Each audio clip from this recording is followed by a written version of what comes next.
think everybody is here now, so let's go ahead and get started.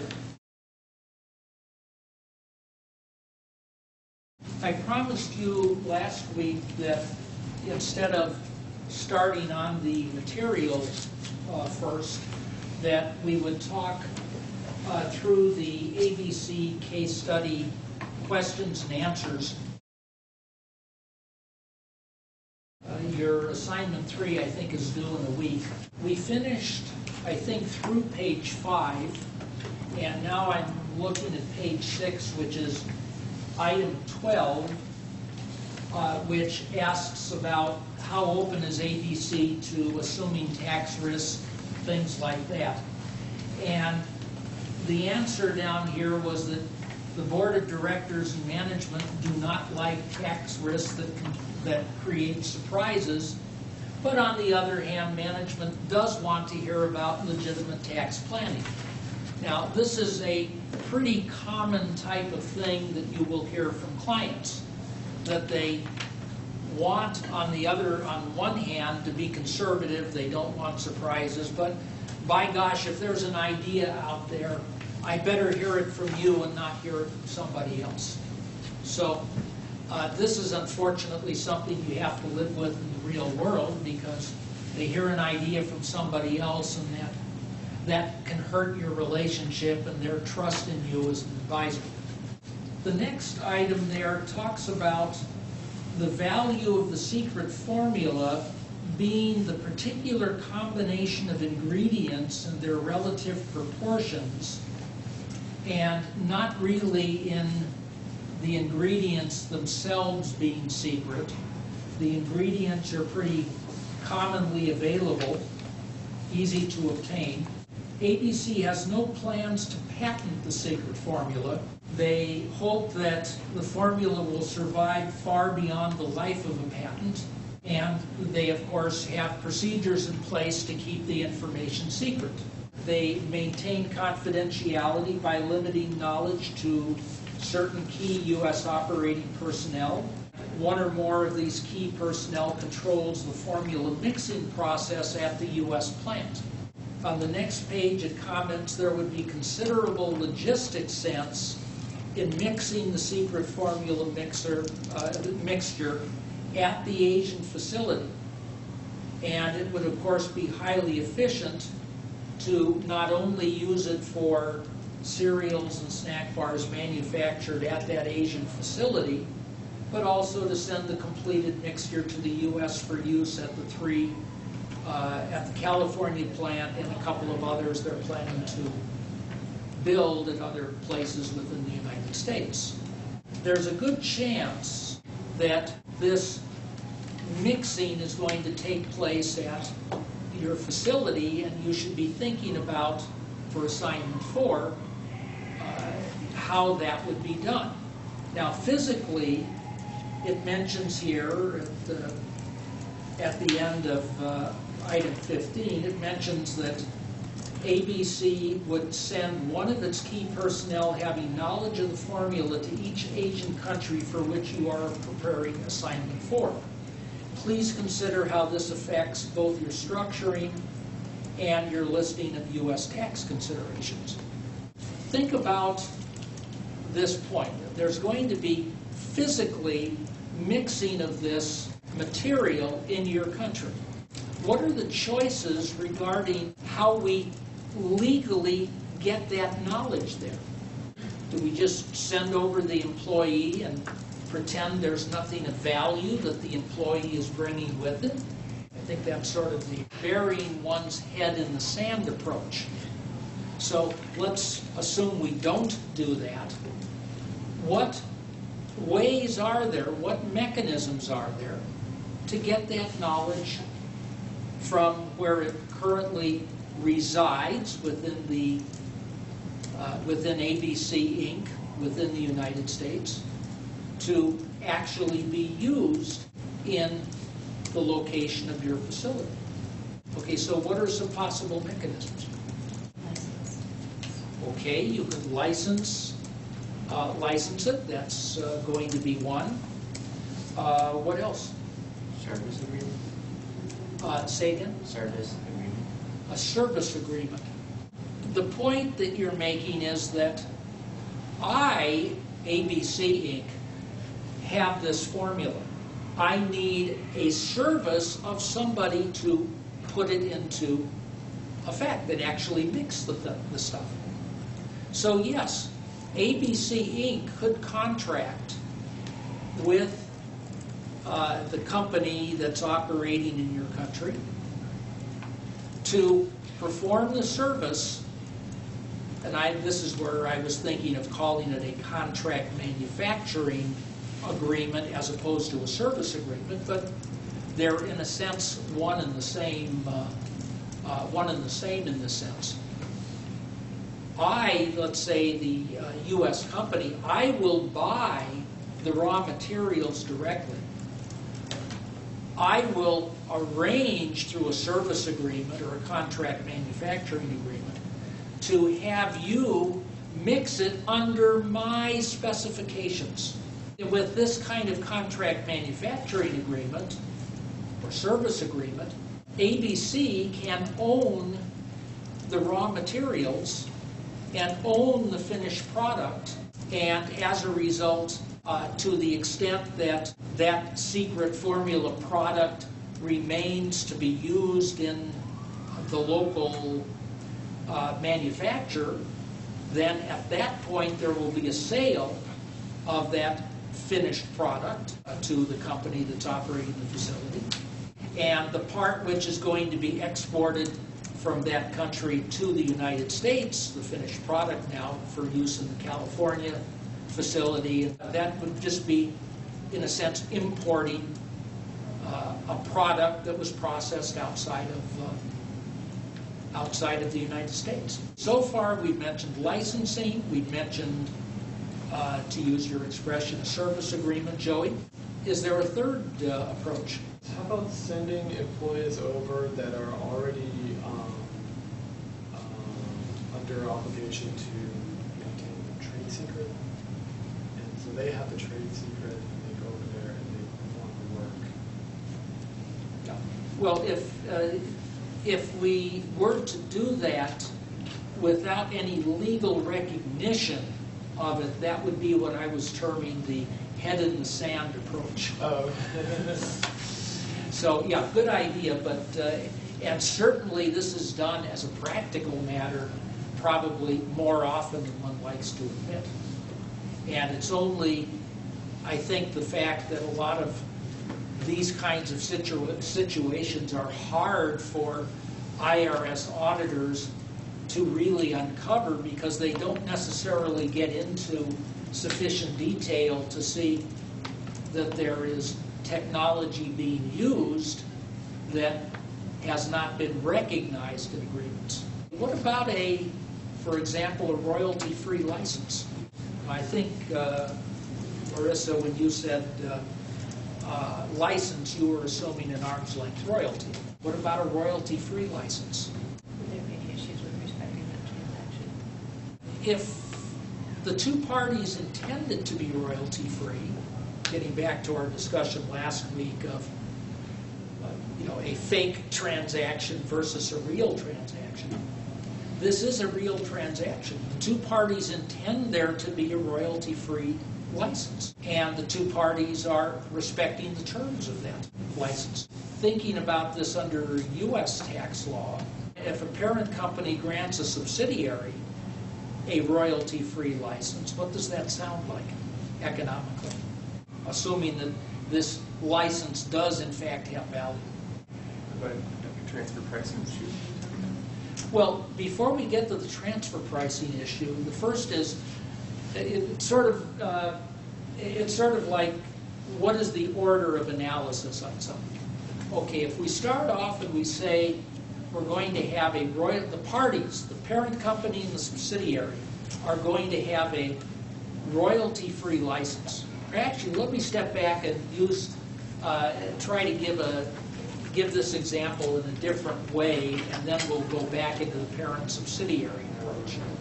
Let's say that I grant Joey a royalty-free license for certain technology. Now, we're both individuals. We are unrelated. But irrespective, I grant him this license, and let's assume on an arm's length basis, he would have had to pay me $100 a year for some period of time. And we can take a present value at some reasonable discount rate of that stream of expected payments that he is not going to make me, but I could have, on an arm's length basis, charged somebody, so that there's a present value that you can calculate for what I'm giving him.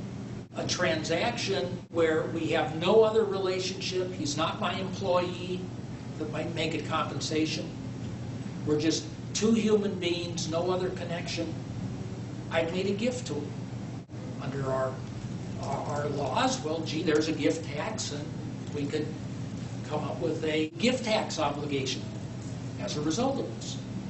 The point is, we're looking at the situation and we're characterizing what the transaction is based on the situation.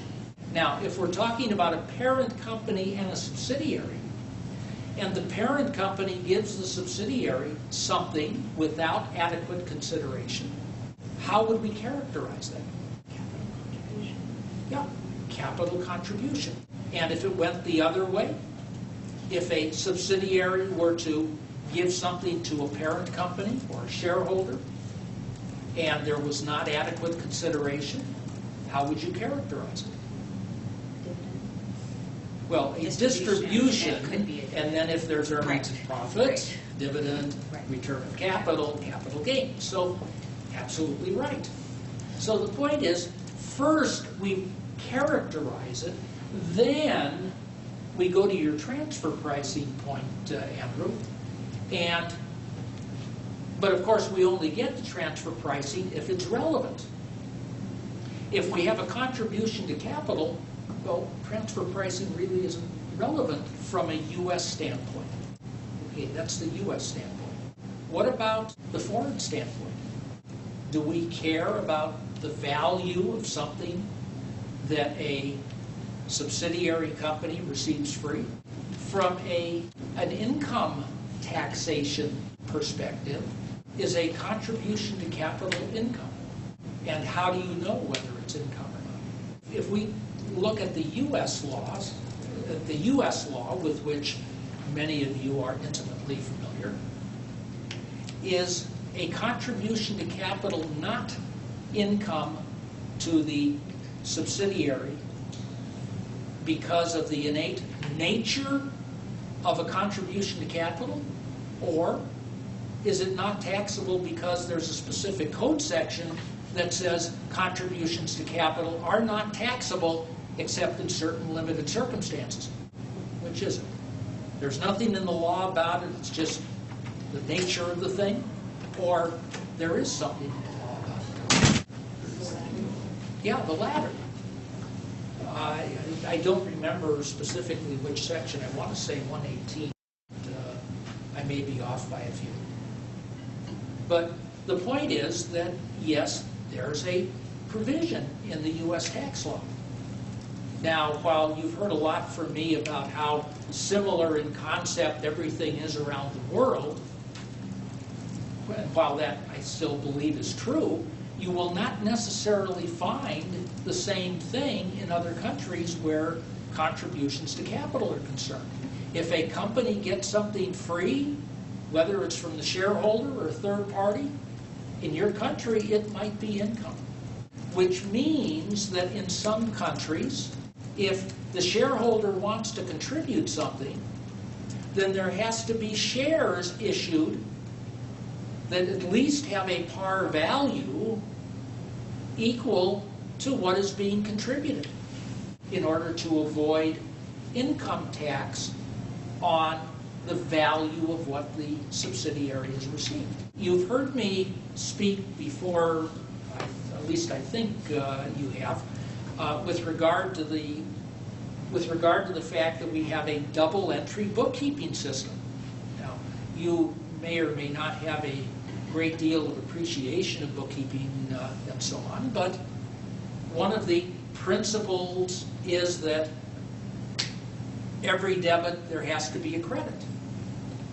Now, if you have a contribution to capital, and on the balance sheet of the subsidiary, you're going to, of course, increase the amount of capital because you're going to account for this value. That's the credit side of the balance sheet. You have increased capital. Well, that must mean that there's also an increase in the assets.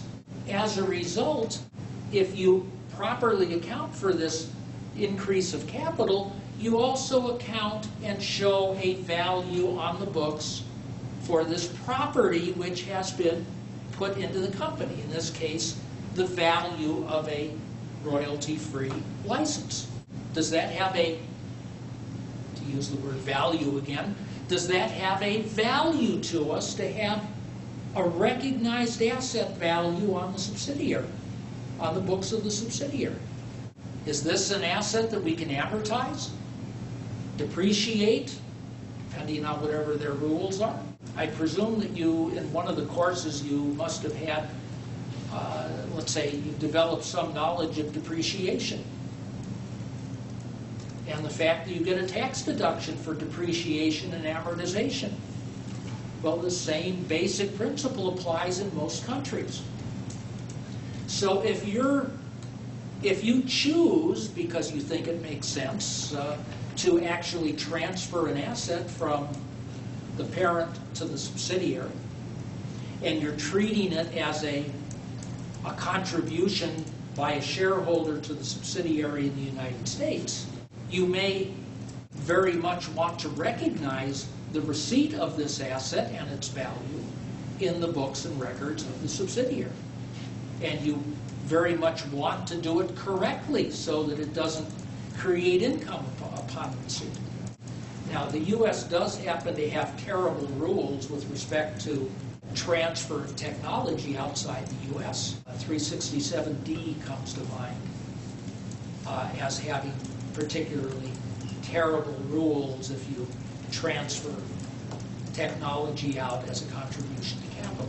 For example, if this is your subsidiary in your country where you're going to have the facility, and the U.S. parent, of course, let's say, is going to grant this subsidiary a royalty-free license, you might say, gee, that's a terrible idea because of the problems you get under the U.S. rules. That would be an issue that has to be dealt with. Again, I'm not asking you to go into this within the case study specifically. Rather, this might be one of the issues that you list of U.S. issues that would be important to at least think about, but I'm not asking you to specifically research them.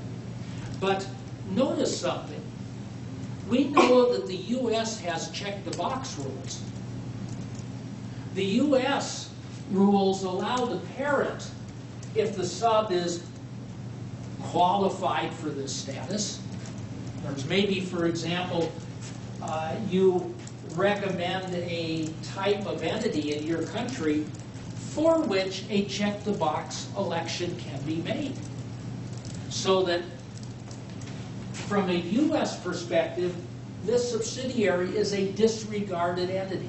What does disregarded entity mean? Eric, any idea? Usually just a word pass-through. Yeah, exactly. Pass-through. You ignore it. It's transparent. So that it's just as if there's a divisional activity that happens to be in this location, but from a tax standpoint in the U.S., owned by the U.S. parent. Absolutely. Right. Well, do we have to worry about Section 367D if the subsidiary is a disregarded entity? Probably not, because we have not transferred ownership in a tax sense of any asset outside the United States. So if your country down here happens to be a high-tax country, and under the rules of that country they allow an amortization of this kind of intangible property, then you might legitimately choose to have a royalty-free license The local country respects this company as an entity. The local country respects the U.S. parent as a separate entity. This is a real agreement that's respected, royalty-free license between the parties. There's no fake transaction here. It provides a basis, if you wanted to take it, to put an amortizable asset down here with no particular cost, in a sense. Remember, sanctity of separate legal entity. There are two companies here. U.S. happens to have a strange, unique rule in this world that allows a U.S. taxpayer to ignore this when it's calculating its U.S. taxation. The U.S. is the strange one here, not the other countries. Now, I'm not trying to sell you in your case studies on this particular approach. Whether you choose the service company approach that Joey mentioned, whether you decide on a royalty arrangement, anything is fine with whatever you choose to suggest or however you want to present it. I think this is a good example, again, of how the rules of the different countries either work well together or don't work well together, and also how you have to start out with, well, physically, what do we need to do, and then what are the legal avenues to get there.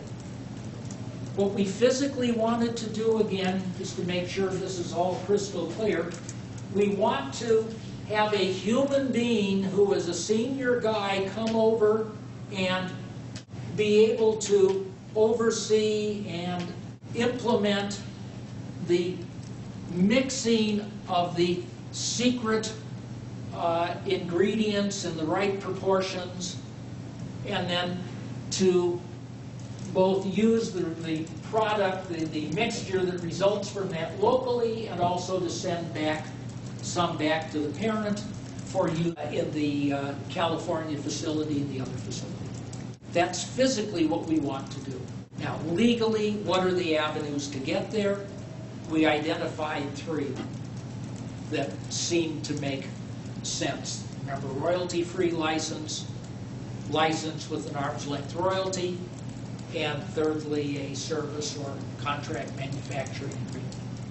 Page 10, we now talk about the food processing equipment developed and produced in the U.S. internally within the ABC Inc. non-food group. It holds a number of patents over this food processing equipment.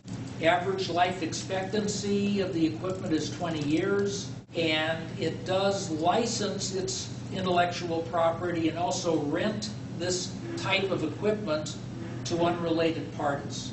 Since we're talking about intellectual property, let's attempt to list what types of intellectual property are we dealing with here. So far, we've already mentioned the secret formula.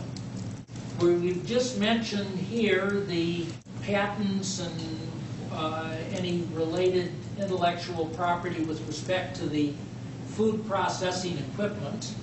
What other types of intellectual property are we concerned about? Trademarks. Yeah. Okay, so the trademark, the logo, trade name, anything else? There's two things here. One is the knowledge to build the machine. Once you have the machine, there will then be, let us say, know-how as to how to create a production line that works, how to, in a sense, run the operation. So, in a sense, production know-how. If we look at each one of these things in order, which items will actually be used by the subsidiary? We know the secret formula will be used by the subsidiary. Will the patents and other intellectual property behind the food processing machinery be used by the subsidiary?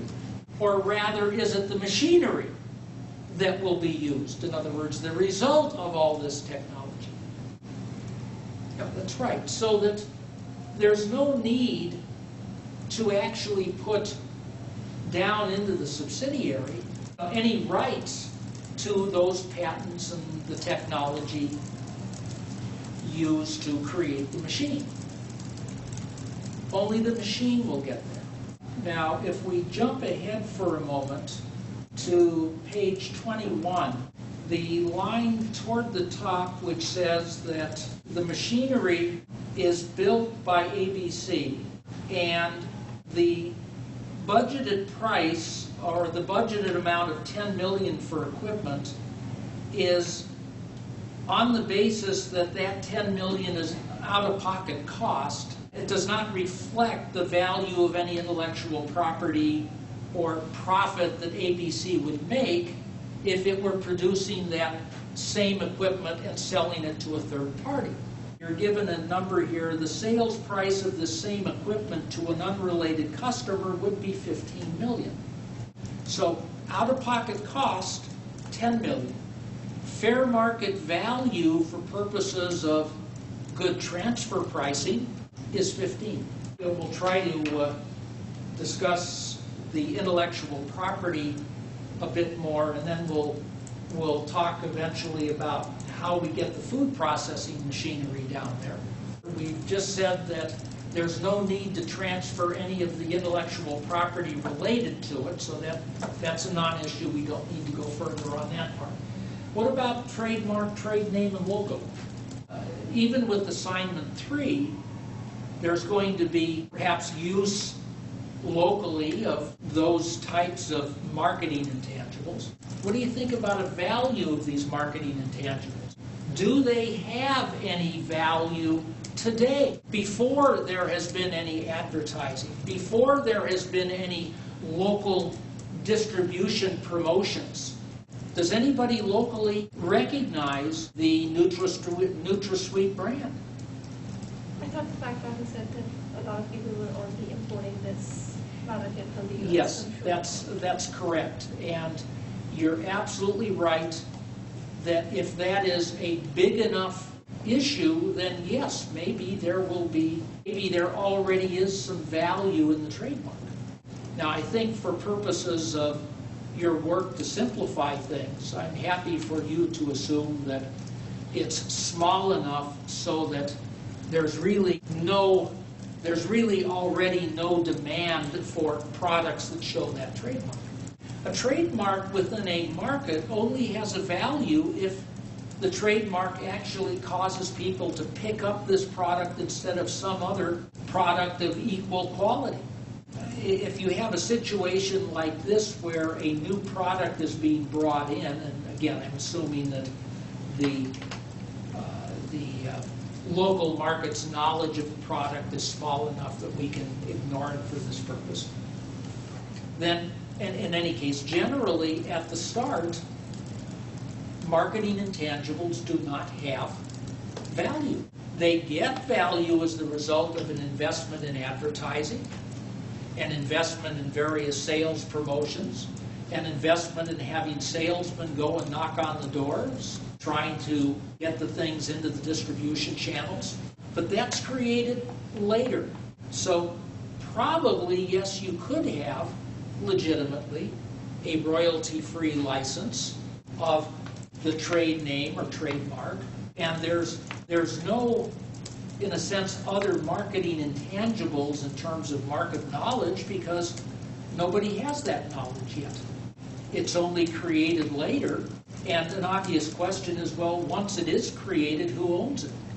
Well, if you have an unrelated distributor that's bearing the cost, then maybe the unrelated distributor has some ownership of marketing intangibles. Not necessarily the trademark or the trade name, but the knowledge of the distribution channels and other things that can be of value. Okay, the fourth item is production know-how. Again, we have to ask ourselves, well, is there a value to that? I must admit, as I'm talking, I don't remember exactly, but I don't think we've really said much about that in here.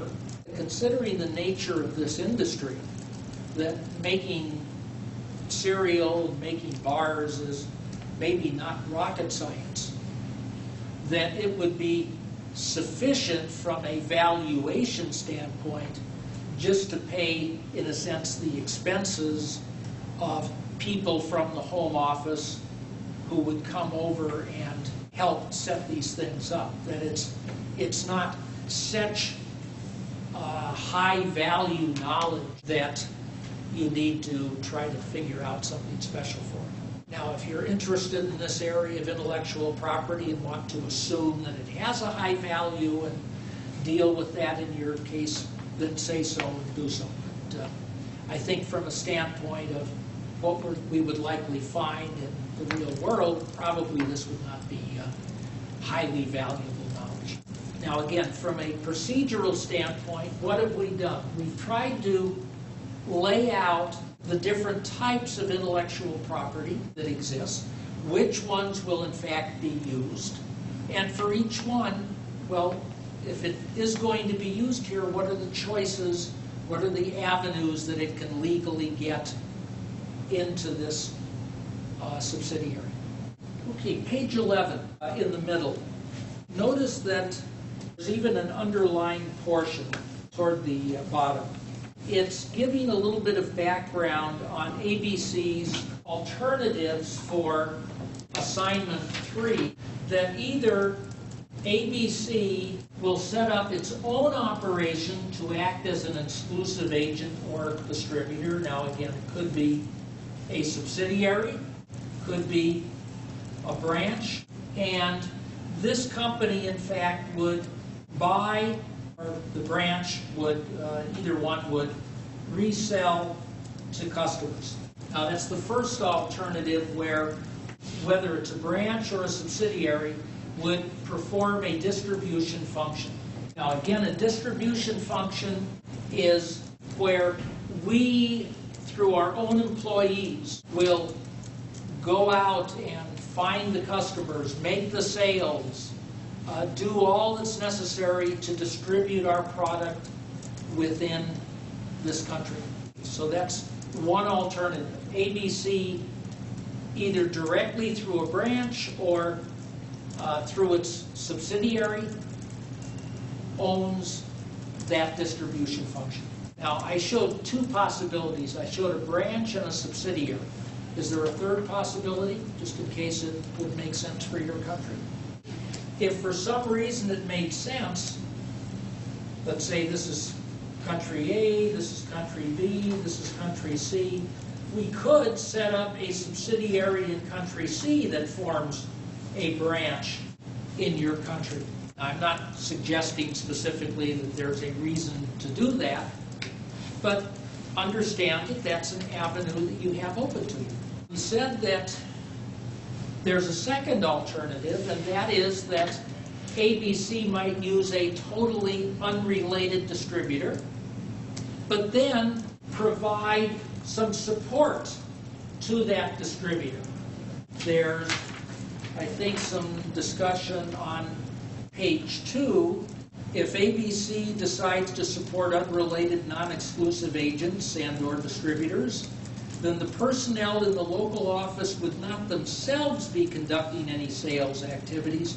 Rather, they would only perform support functions such as advising the local agents, distributors on the product, arranging for and monitoring local advertising, assuring that local retail outlets have marketing aids, leaflets, promotional signs, and so on. So support functions. Now, your job for that alternative, of course, is, well, how do we structure that support? Do we have a representative office? Do we put it into a subsidiary? And if a subsidiary, what type of local entity might you choose? Would it be a corporation or an LLC for which a check-the-box election can be made, if you think that's a good idea? And again, if you thought it made sense to do, you could also have in a third country a subsidiary which has a representative office. or branch in that case, I should say. So again, these are some of the choices you have. Now, because this particular area of how do we support distributors, or how do we distribute it ourselves, whatever the product is, because that is quite important. As said on item 11 here, your assignment 3 should give advice on both alternative structures. So at least think through both of them in terms of how the client can do it for each of your countries. Top of page 12 comments that for assignment 3, there would not be any senior management personnel relocating from California to Asia. But for assignment 4, people who are more senior or who have certain technical production knowledge would be required to relocate to Asia. Now, if you have a specific interest in the personnel side of things, this can be a very interesting thing to get involved with on assignment 4. If you have no interest in that, you might just merely say these are going to be some issues that will have to be addressed later on. If that was the case, would we have to discuss income tax consequences for this personnel going down as well, or we just need to focus on Well, I'm saying you have a choice. In other words, if you are not interested in particularly the transfer of personnel from one place to another, then you could pretty much ignore it. Just indicate maybe in your paper that this is an area requiring further study. But if you do have a particular interest in this area, there's a lot of aspects of, well, should the person be employed locally? Should he be seconded? What sort of payment for him? So these are, in a sense, corporate issues. And then, in addition, what about his personal taxation? Although there's no discussion of it in here, a lot of companies, well, maybe there is something in here. I think I said that they did not have a personnel policy regarding transferred personnel like this. Well, a lot of large companies do have personnel policies, often referred to as expatriate policies, which give the terms on which an individual, when he goes overseas for a few years, how will he be remunerated? Will his housing in the new location be paid for? Or will he have to contribute to the cost of that housing? What if the cost of living is higher in that other location? What if you have children and you'd like to continue educating them, but gee, you're going to a country where English is not the common language and they can't go to local schools, but there is an international school where they can go. And oh, by the way, that costs $25,000 a year for each student, for each kid. Well, I can't pay for that out of my salary. Well, the company would pick that up very often. So there's a number of costs involved, and those things not only have the basic, those cost components not only add to the cost of an overseas assignment, but they also have some effect on tax for a U.S. expatriate, not only in the country where he's working, but also in the home country. Because, again, like I have often said, we have the honor of being taxpayers anywhere in the world. It's nice that there's a foreign tax credit, but still we have to take all those things into account. Anyway, if you're interested in matters of personnel transfer, then that could be something that you focus on. So it's a fascinating area if you like it. page 14, shelf life of the cereal is 6 months, snack bars is 1 year, but considering the ABC Group's high ethical and product quality standards, policy is for shelf life of no greater than 4 months, and for cereal and snack bars, 8 months.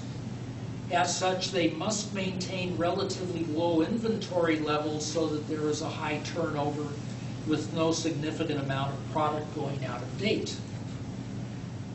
And further, there's a real need for agents and distributors to be able to respond to retail food store orders within 2 days of the receipt of each order. Now, that has maybe some consequences depending on the country you choose. If you're working with Singapore, where you can get anywhere in the country within about an hour, maybe a little less than that, then that's not a great problem. But if you're working with China, there have to be distribution centers in a number of locations, and are there issues regarding that? If you say, well, gee, I want to have distribution centers in a number of different locations, would it all be branches of one company? Would it be separate subsidiaries in each location? If you're going to have support people in a number of locations, could you have more than one permanent establishment? The mention at the bottom of page 14, ABC is open to the use of customs bonded warehouses where the above requirements for timely delivery can be achieved. Otherwise, warehousing goods would have to be subsequent to importation and customs clearance. The point being that if you cannot rely on getting goods out of a customs warehouse and through the importation procedures fast enough in order to be able to meet this 2-day delivery, then you probably cannot use a bonded warehouse. Item 9 on page 15. With the exception of local construction and architectural support, it's expected that most activities related to the construction and fitting out of the physical facility would occur in the United States. A lot of the layout for the equipment, in a sense setting up the geometry, so to speak, of the production line, deciding which specific items of equipment are necessary. There will be a number of people traveling to the site of the facility on short-term assignments in connection with the importation, installation, and testing of the equipment. Now, that means, of course, that there will be at least some amount of concern. Well, we have employees there from a permanent establishment standpoint. Okay, this is your subsidiary, which is going to have the facility, of course, and manufacture cereal and bars in your country. If the equipment is going to be imported and installed here, and there will be people who will travel over on short-term assignment for the installation and testing of this equipment. We know that the subsidiary will have to, in some way, compensate ABC for this, because these are certainly some support services that will have to be paid. Now, there's a number of issues that arise from this kind of situation that you need to think about. Well, one obvious one is on the payment for this payment for services, is there any withholding? Is that an item which, in your particular country, there's some sort of withholding tax on? Or, if not withholding, is there a direct tax on ABC? Either withholding or a direct tax on ABC. Notice we're not yet talking about the actual sale or not, let me not use the word sale. I'm not yet talking about actually how we get the equipment there, we'll talk, as I said before, a bit more about that later. But right here we're talking about just the effort that people who are employees of ABC will make when they help in the installation of this thing.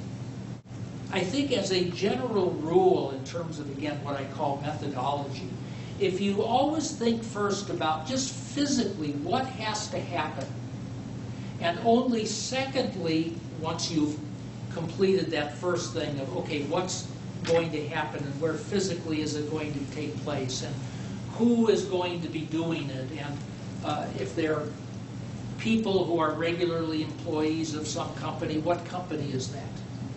Okay, you have the facts. Now you can then say, well, okay, how do we legally get them to do this? Will we have a separate service agreement for this that's separate from the equipment itself? Or maybe it's a clause providing for it in whatever contract the equipment is being provided under. In other words, if I sell you a computer, so to speak, and I offer you some warranty service, or if I remember correctly, on Apple's policy, 90 days of you can call me and ask questions. Well, there's sort of one price for a bundle of things, the hard asset and some services that go along with it. Now, this is a corporate issue, taxation on the payment for these services which are going to be performed. The other thing is the individual tax. The first thing is, are they going to be taxed by your country while they're there? Some number of countries have a de minimis rule. I think I mentioned this in an earlier session, where, let's say, if a person's conducting some business in the country for, say, 60 days, it's considered to be de minimis and there's no requirement to file a tax return and pay tax. But if the individual is going to be there, let's say 61 days, maybe local law obligates that individual to pay tax on his income sourced in that country as a non-resident.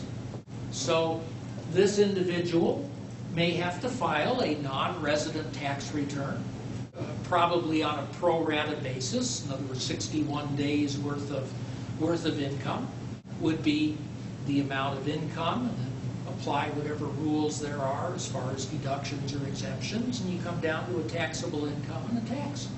If a person is there long enough to become a resident, which is normally like half a year or longer, then normally it'll be worldwide taxation with a foreign tax credit. Typically, most countries are that way. But for these short-term people, there's probably only concern about tax as a non-resident. Now, somewhere later here, we talk about individuals from the subsidiary, in other words, new employees, who have to be trained. We're going to send some of them back to ABC. And I think we said that several of them, or some of them, would be there for 9 months. Now, again, I'm not asking you to go into this unless you specifically want to. But if somebody comes on a 9-month assignment to the United States, well, does that cause him to be a U.S. resident? Are there any exceptions in the 7701B rules for certain types of visas? A training visa, for example? Okay, since we've talked about the services of setting up the equipment, let's go ahead and talk a little bit about the equipment. We know that the equipment, we said, would be manufactured by ABC, using its own people, using its own patents, its own intellectual property. And we said that the cost of that equipment was going to be 10, and we said the fair market value of that equipment was 15. We know the equipment, of course, will be used down here. We can say in a sense, physically, that's our situation. Now, what avenues are there to legally get that equipment in place so it can be used? In the same sense that we talked about the secret formula, that there were several avenues as to how it can legally get there. How can we legally, what are those avenues for getting the equipment so that it can be used by the subsidiary? Can we lease it to the subsidiary? Okay, so yes, one possibility is by lease. We could have a lease between these two parties under which a payment is made. Now, we went through some discussion a while back which indicated that a lease can be structured within its terms to be economically either a sale or a true operating lease. The point is, when you think about lease, notice that because ABC and the subsidiary are related 100%, you can choose whatever the terms of that lease are that you want, as long as it makes commercial sense, good transfer pricing principles for the lease payments and so on. You can construct that as you wish to either be economically a sale of that property for its full useful life or as a lease. That's something which is open to you. If your country happens to have rules, which probably it does, and hopefully they're accessible to you, but anyway, if your country happens to have rules on how you distinguish a lease from a sale, if you want to get into this in detail, you could define what those lease terms are in order to achieve what you're hoping to achieve. Okay, so one thing was lease, and we have this issue of, well, gee, what are the terms? Because we can really vary them. What's a second one? Is a lease that is economically similar to a sale? A sale? No, it's not. I mean, there's different documents, different provisions, different legal rights and obligations. So we could have an actual sale, a real sales document. Is there a third alternative? Contribution. Yes, where this is an in-kind contribution to capital. And again, normally you're going to have to issue shares in connection with that in order to avoid income that would arise from just the free transfer of an asset to the subsidiary. So this is, in a sense, really the issuance of capital to reflect the transfer of the machinery. Now, these three can have some different consequences from what I will call a balance sheet perspective. If this is our balance sheet, assets over here, liabilities here, capital down here, how does it look under each option? What are the differences under each option? Because one of the important things that you at least should be thinking about to some extent is, gee, what does the company capital structure look like? Because there's thin capitalization issues at the subsidiary level, maybe, in your country. There's interest deductibility issues. Also, how much capital do you have to put down in order to finance the operation? We're talking about, remember, $10 million of cost and $15 million of fair market value with respect to the equipment. Now, if we were to contribute that with respect to shares, in other words, have new shares issued, so it's a capital contribution with the parent getting new shares. And remember, I said in bookkeeping, double entry, debits equal to credits. Then the asset would, of course, be put here, and we would have increased capital here. An obvious question is, well, how much should that be? Should it be 10 or 50 if it's an item that's issued in exchange for shares? Yeah, that's fair market value. Does it, that's a good question. Yeah, I mean, I tend toward that approach, but does it matter?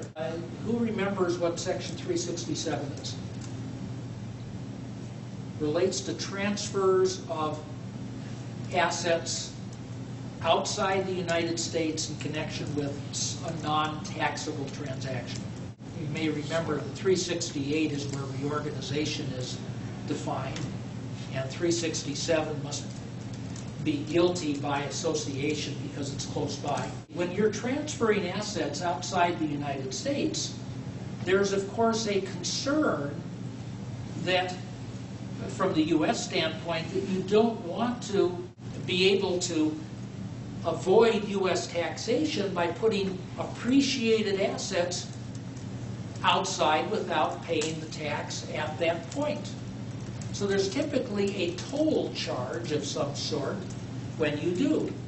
But there are some exceptions. I, again, frankly don't remember whether there would be an exception for this kind of thing. But when you have a contribution to capital by a parent to a subsidiary, what section normally governs that kind of thing?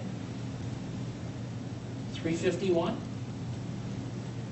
Contribution to 80% or greater owned company, tax-free. And what's the basis for U.S. tax purposes of the asset that goes over? Is it book value or is it fair market value?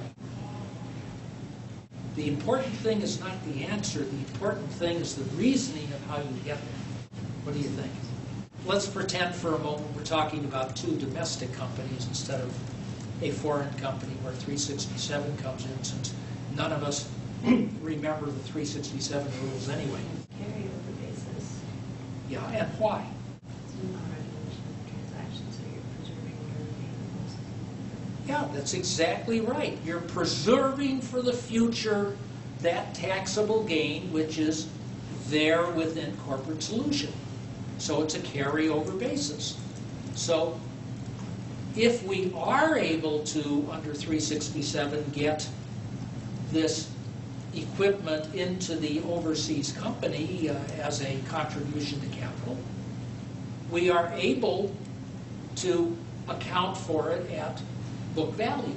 If we can't, then maybe it gets accounted for at fair market value from a U.S. perspective. You know, I just don't know what the rules are there, but that's something which, again, if you're interested, you could be looking at. Or, as I've also indicated, just indicated on your listing of U.S. issues to deal with.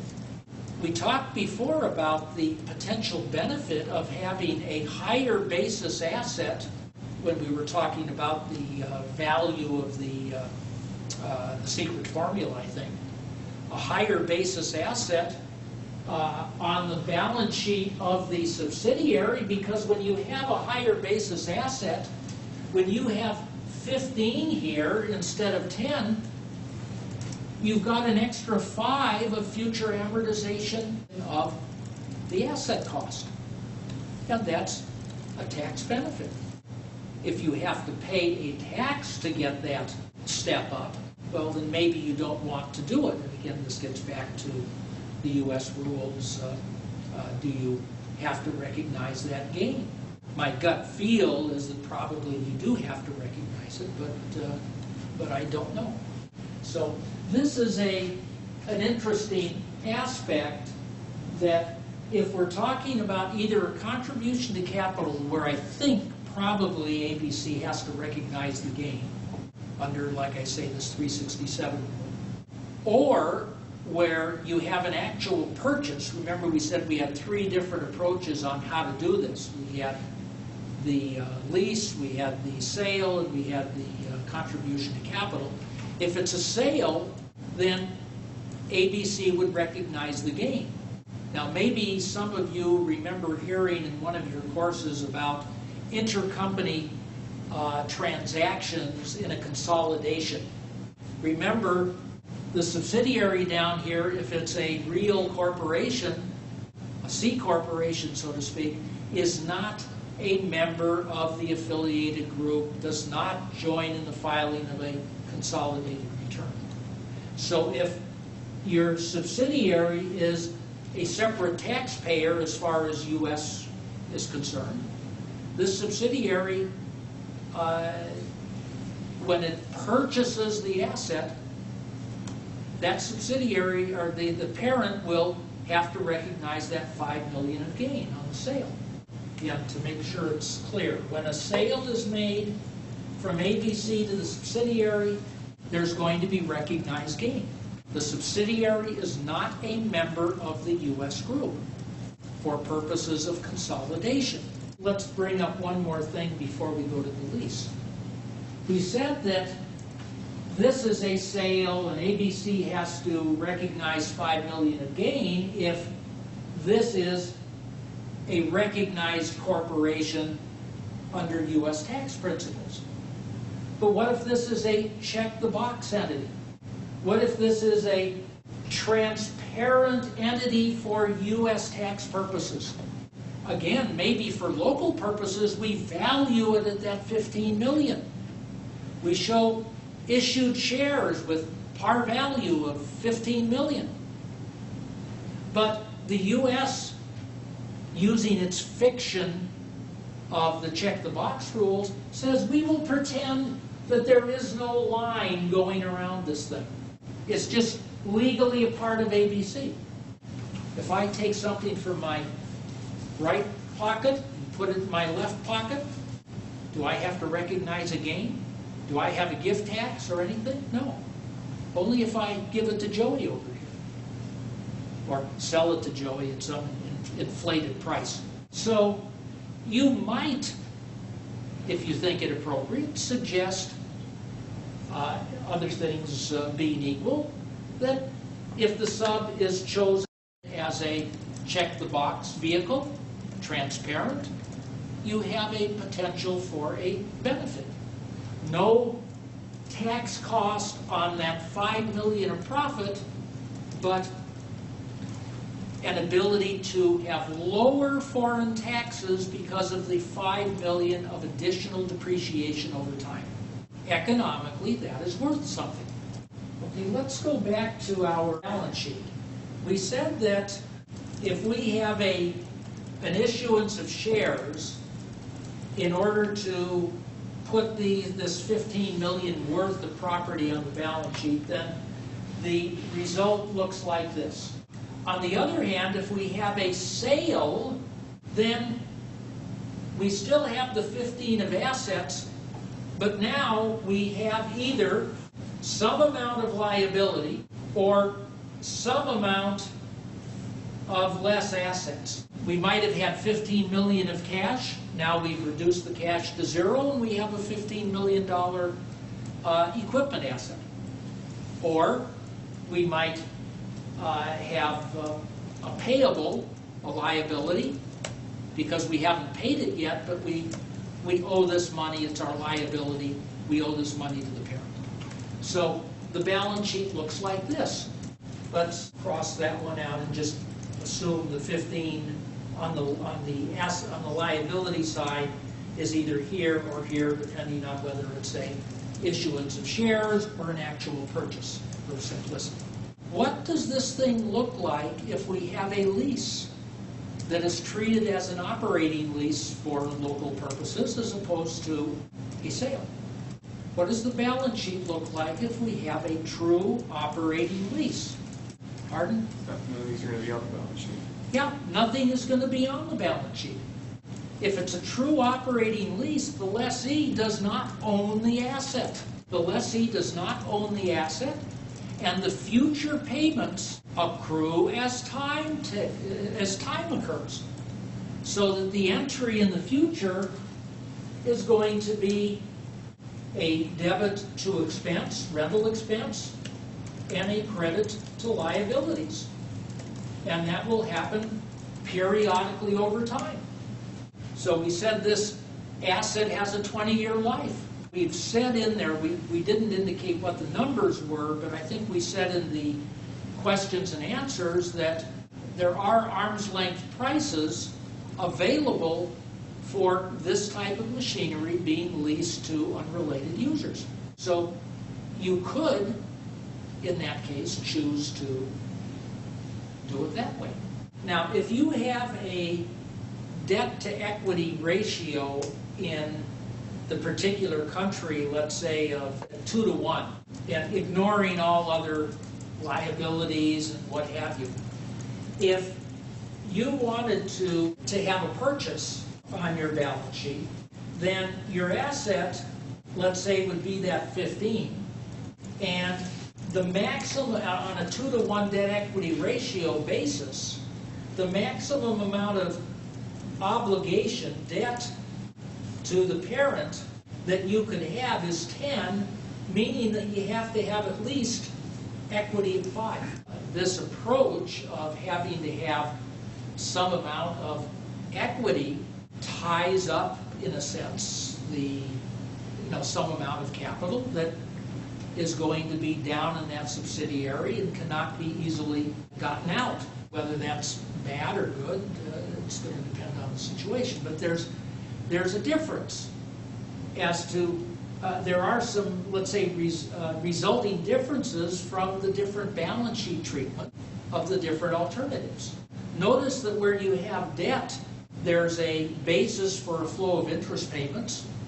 Interest is usually good to have because it's a deductible item, and there's usually, okay, withholding tax, but not that high on it. And also there's an ability to pay off the debt.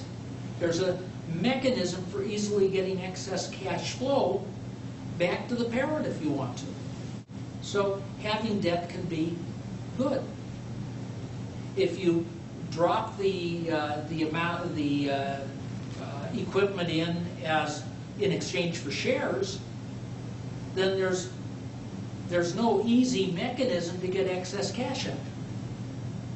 And because there's no interest deductions, over time you will have, in a sense, higher levels of tax in the company, in the subsidiary, in comparison to what you would have had if you had some debt with interest charges. So there's some trade-offs here. Again, there's no right or wrong answer, but there are these choices. On page 19, it talks about, in item number 21, about services that would be performed by U.S. personnel. It's not the setup, not specifically the setup of the entity and so on, but rather continuing services in the future, providing accounting, management, legal support, that sort of thing. There's a little discussion there. And the point that I would want to make is that it's good to be aware of a distinction that has to be made whenever you talk about activities that a parent conducts for a subsidiary. If we just put this one back on, whenever a parent is doing something, is it an activity that specifically benefits the subsidiary and helps the subsidiary's business, or is it an activity that benefits itself in its capacity as an investor in the subsidiary? You may have heard the term stewardship cost when you were looking at 482, the U.S. intercompany pricing rules. The basic thing is ABC conducting activities that benefit itself because it wants to keep track of what its subsidiaries are doing? Or, on the other hand, is it a service that actually, let's say, is in substitute for something the subsidiary would have to do itself, either by hiring people to be employees or to outsourced to a local, some local service provider. So if generally in other countries, for an expense to be a deductible expense, it has to be related to the business of the subsidiary. Just gratuitously paying for expenses which don't benefit it, which only help the parent, that's not normally a legitimate deduction. So that distinction is important. One thing that occurs to me, I'd like to correct what I think I have been doing in a little bit of a sloppy manner. Before, when we were talking about contributions to capital and issuance of shares, I used the expressions pretty much interchangeably. And technically, they are two different things.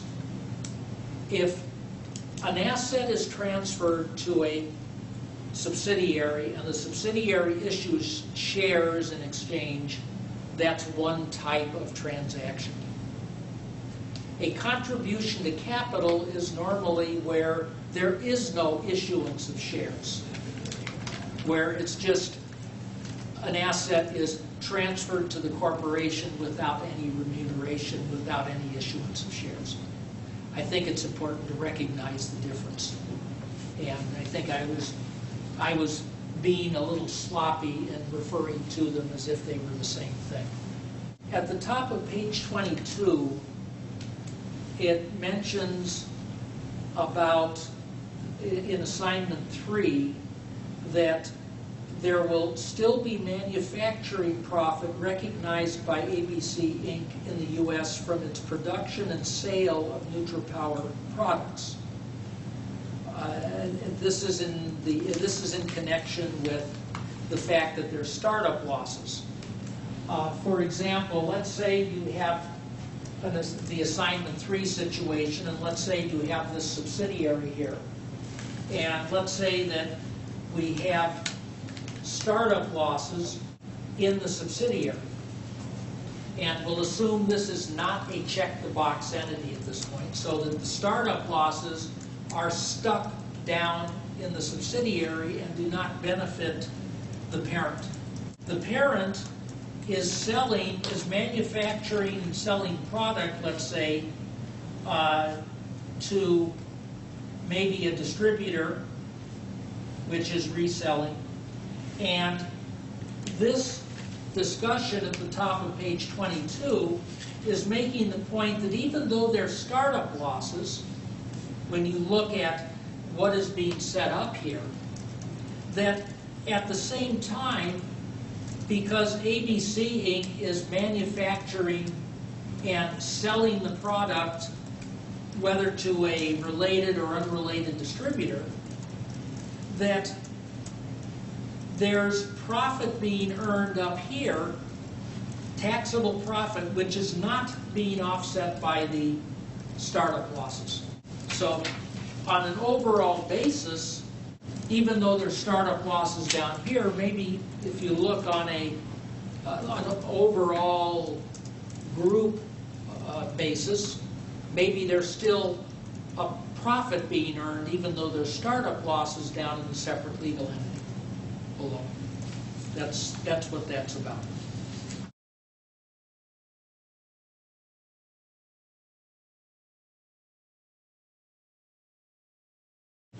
The U.S. is the, let us say, somewhat unique in not having a value-added tax. Most other countries do have a value-added tax.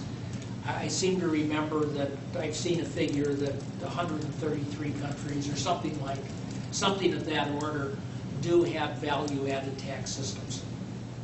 You sometimes see the label goods and services tax, which again is essentially a value-added tax system.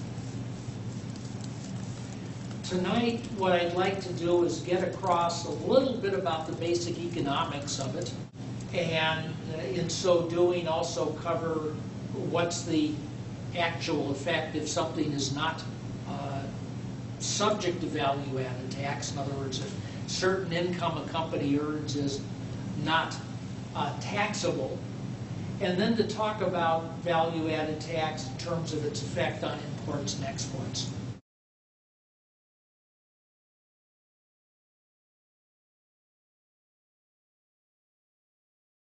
First, a little terminology.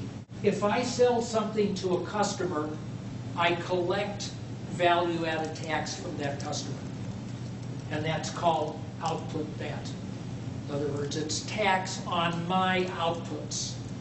That's where the term comes from. In other words, it's tax that I collect on my sales from purchasers. A purchaser could be another business, purchaser could be a consumer. Either one doesn't matter. Second thing, if I buy from somebody else, I pay value-added tax to that person on whatever I bought. And that's called input VAT. So what I pay to suppliers and other vendors. The difference between what I collect from customers, what I pay to my suppliers, I pay to the government. These net to zero.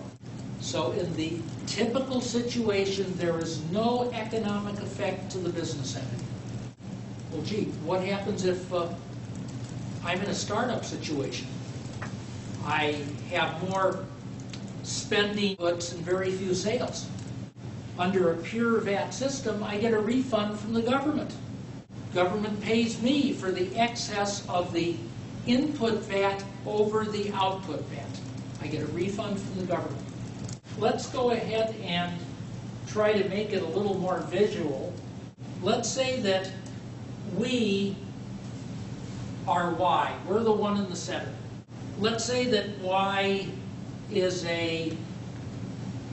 let's say a wholesaler. And Y is buying from X, which is a manufacturer, and sells to Z, which is let's say a retail store. Let's say that the purchase price of the asset is 100. And let's say that the VAT rate in the country is 20%, just to use a nice round number. When I buy inventory from the manufacturer, when Y buys inventory, Y will actually pay 120. When Y then sells, let's say for 150 to Z, Y will bill the 150 plus the 20% VAT, so there will be a 30 added on, and Z has to pay 180 to Y. There's a difference, needless to say, 30, 20, there's a difference of 10. That 10 gets paid to the government. Value-added tax is as simple as that. As you can see, what comes in goes out either to the suppliers or to the government. And if Y only sells 75, so that instead of a positive 10, we have a negative number, the government refunds the negative number. Now, admittedly, some countries can be occasionally slow to pay refunds. So in practice, there can be some problems with this. For whatever period of time there is between the time you pay X, that 20, and the time you either get the reimbursement from your customer or get a reimbursement from the government, during that time period, you have to finance that extra cost. You've got to find that 20 somewhere, finance that extra 20.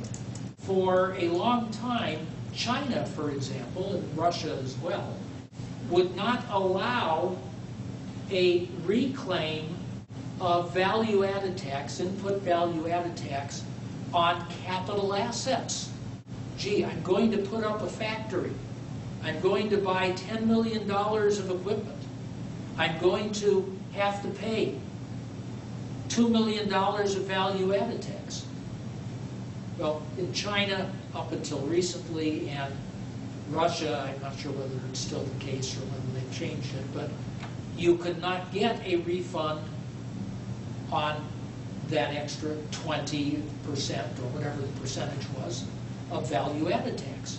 So you ended up with a real terrible result. Your building didn't cost just 100, it cost 120. When I first got to Russia, the tax rate was 28%. So it cost an extra 28%. And that was a terrible, terrible tax situation. But I know China has changed it.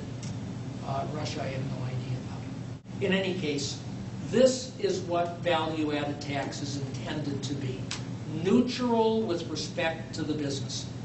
When we talk about the customer in the retail store, okay, the customer, let's say, is going to pay 200 plus 40. The customer is going to pay 240. And when the customer pays 240, the customer, of course, just uses the asset and cannot reclaim. So the idea is that this is a tax on the final consumer.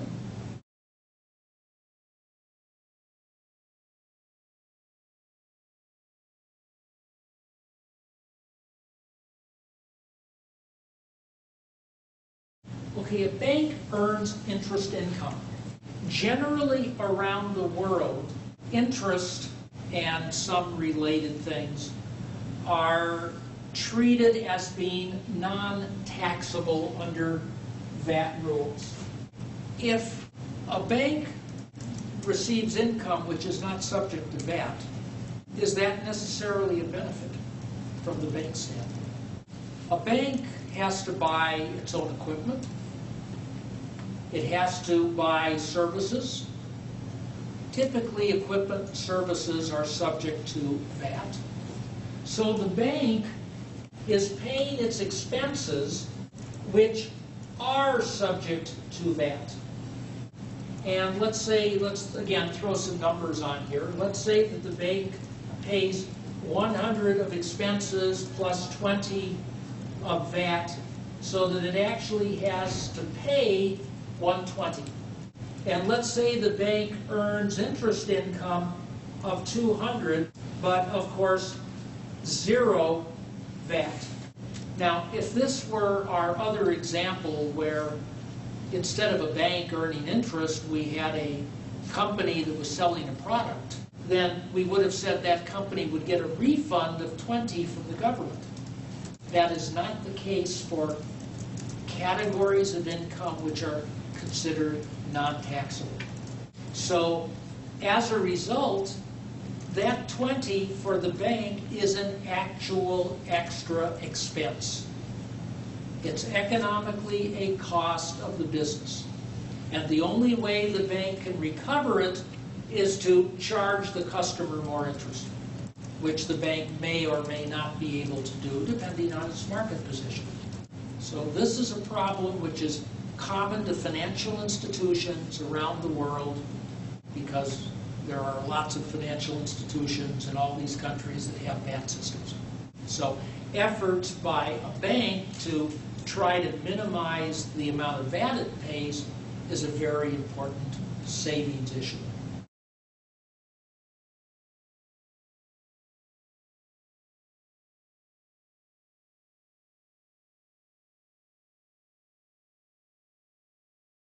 Okay, we have country A and B, we have X and Y. We'll assume they are not related, although of course they could be related. We will be X. X is the one, well, it's first will be X, then will be Y, and we'll talk about the differences, because we're now talking about the effect on exports and imports. Now, X here, let's say, manufactures a product and sells that product to Y. X, of course, had to buy raw materials and various services that are subject to value-added tax. So let's say that X had to pay 100 plus 20 of VAT for the various raw materials and services. And let's say it's going to sell at 200 to Y. If X has to charge Y a value-added tax, then that would mean that this value-added tax rate would cause X's products to be much higher priced, because X would have to charge 240 if this sale were subject to value-added tax. It would mean that a country that had a lower value-added tax rate, manufacturers in that country would be much better off in comparison with manufacturers in high VAT countries. Instead of having that as an issue, the VAT systems allow sales across border to be tax exempt, or sometimes referred to as zero rated. The point is that this is not non-taxable in the sense that interest was non-taxable. Technically, yes, there's a VAT, but the rate is zero. Meaning that because this is a, so to speak, a normal VAT output sale, although the tax rate is zero, we've had X's zero output VAT, 20 of input VAT, so there's a negative 20, and this 20 is repaid from the government. Again, the value-added tax is a non-issue. It doesn't economically affect the exporter. The exporter might be a manufacturer, might be just a wholesaler, or could be any situation. Similarly, if a company is providing services to customers outside the country, typically those services that are provided to somebody outside the country will not be subject to value-added tax in the same way of being zero rated. So this is very much a way to encourage exports, or at least not to discourage them by having this extra tax cost. I was going to say, is that the system that China uses to subsidize exporters?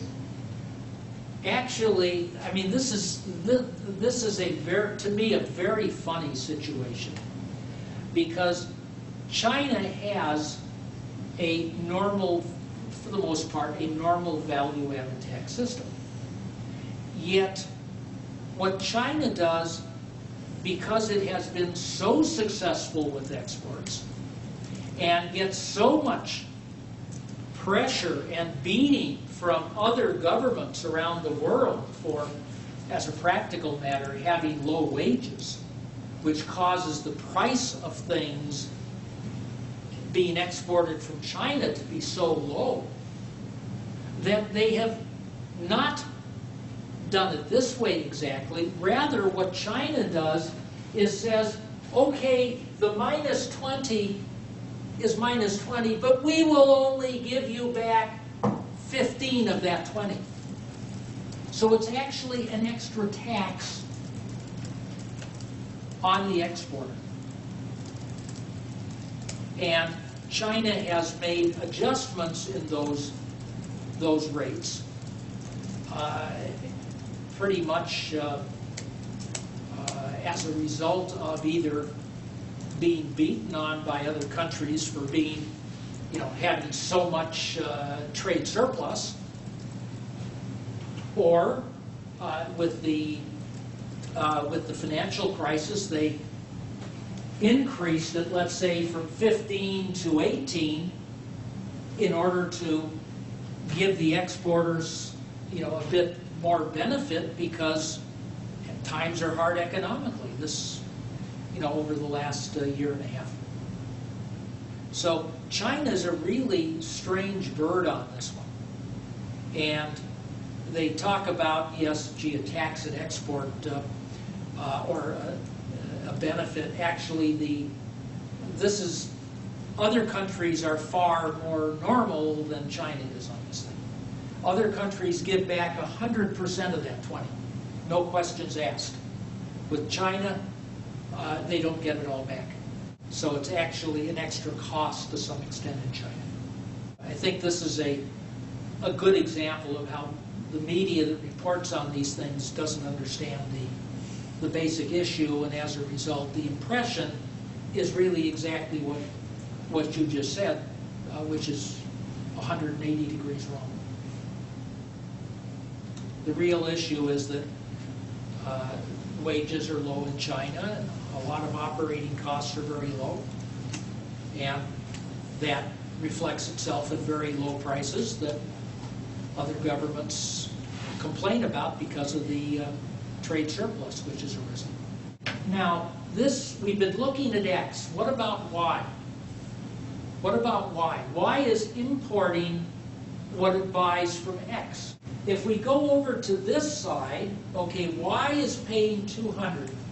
Let's say that Y also at importation has to pay 10 of import duty.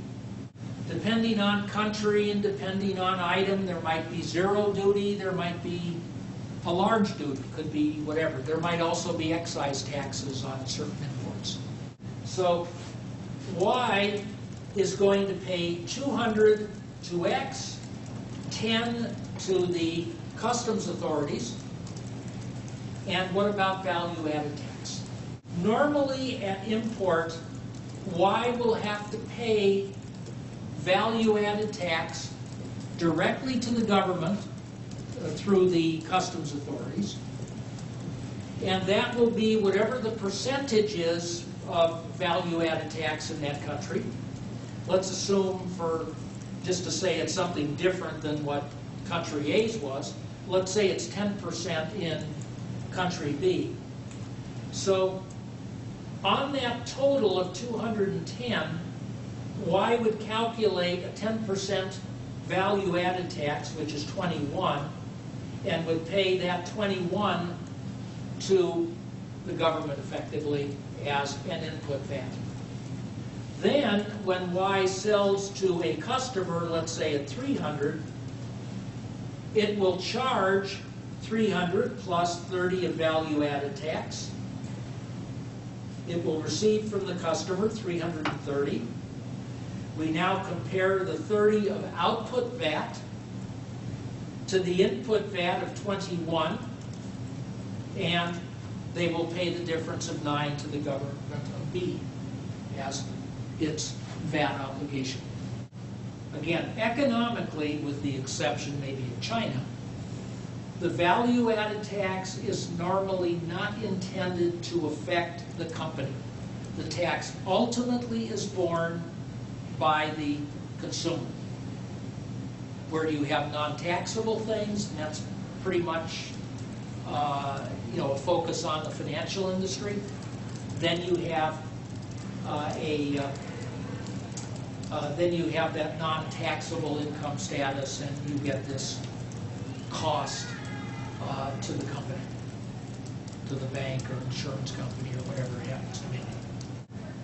There's clearly a lot that could be said about value-added tax and its importance, but I think trying to get across just this essential economic picture is what's most important.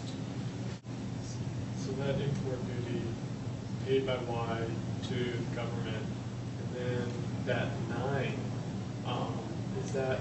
when is that paid? Is that paid after it's netted, or is that paid in 2 steps? Well, the 21, which is the amount of VAT, the 10% of the total of 200 plus the import duty. That 21 is paid normally at the time of importation, at the same time that customs duty is paid. So when the goods clear customs. Each country will have rules, very often based on the size of the taxpayer. A very large taxpayer that has a lot of VAT being paid, or received from customers and so on, might have to file VAT and pay VAT. That is this, for example, this one over here.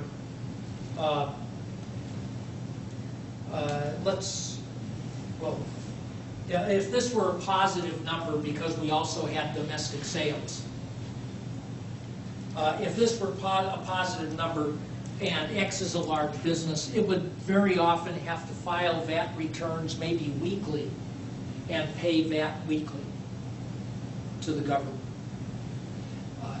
Some countries it might be monthly, but again, it depends on the country, depends on the size of the operation as to what you typically find.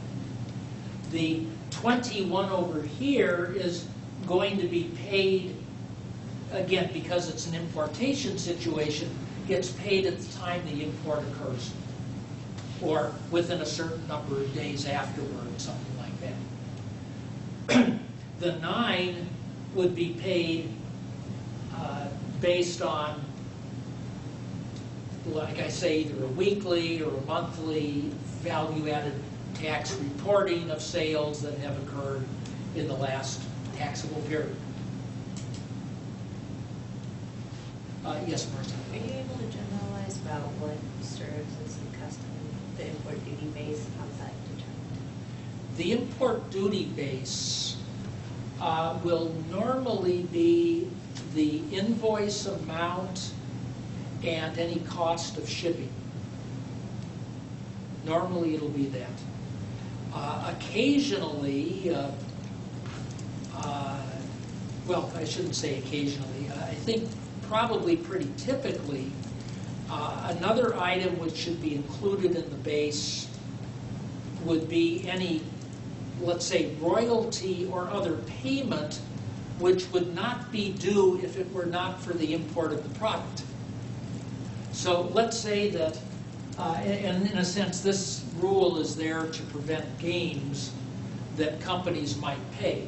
I'm importing your product and I want to lower my import duty. So I say, gee, I'll pay you separately for the right to put, your brand name on the product. Well, that royalty is really so integrally related with the imported product that it should be included in the base for import duty. If you manufactured and imported, like then you wouldn't have like an invoice for the goods you Well, if you the raw material, if you manufactured and you were just importing raw material and you were separately paying a royalty on an item which is the finished product after the manufacture, then it wouldn't be an issue. But it's where you have tried to structure an extra payment that on the surface is not subject to import duty in order to reduce the amount of the tax base. Any other questions on value-added tax? So how does that work in the States? Is it you just pay import duty and then you pay sales tax? Is that, if the States was over there? Well, if Y was, if country B, where Y is, was the U.S., there would be just the import duty. We don't have a value-added tax system. I wouldn't stake my life on it, if I'd come close to it. There should not be any sales tax imposed at this point where Y purchases the item from X, because there just wouldn't be. Y, if it resells to a consumer, will now collect sales tax. If Y is reselling to somebody who is itself a business and is going to resell the item, then that customer will have something that's called a resale certificate, which will mean don't charge me sales tax. I mean, for example, a small business can presumably go to Costco and show its resale certificate and be able to buy without sales tax. if Y is going to use an asset itself, or if I, as an individual, buy something from X and import it, then normally under this, now this is a state tax issue, this is not a federal tax issue. Each state has a sales tax, but is that the full title of what the act is usually called? Excise? Sales and what? Yeah, sales and use tax. So if I buy a, technically, if I bought this from an out-of-state person on eBay, then technically I should pay a use tax upon acquiring it, because I, as a consumer, now have this and I'm using this. Now, I think it's fair to say that avoidance of this is rampant, but that's the rule. Now, as a matter of fact, I did buy this on eBay, but it was from a Washington state seller, and I did pay sales tax on it. Sure. I did. I even have the paperwork to show it. But no, technically, I mean, in fact, if anybody has ever brought their automobile in from out of state, there's a registration process, so there's a mechanism to collect sales tax, or sales and use tax, the use tax portion. Well, thank you. We will start on tax treaties next time. Good night.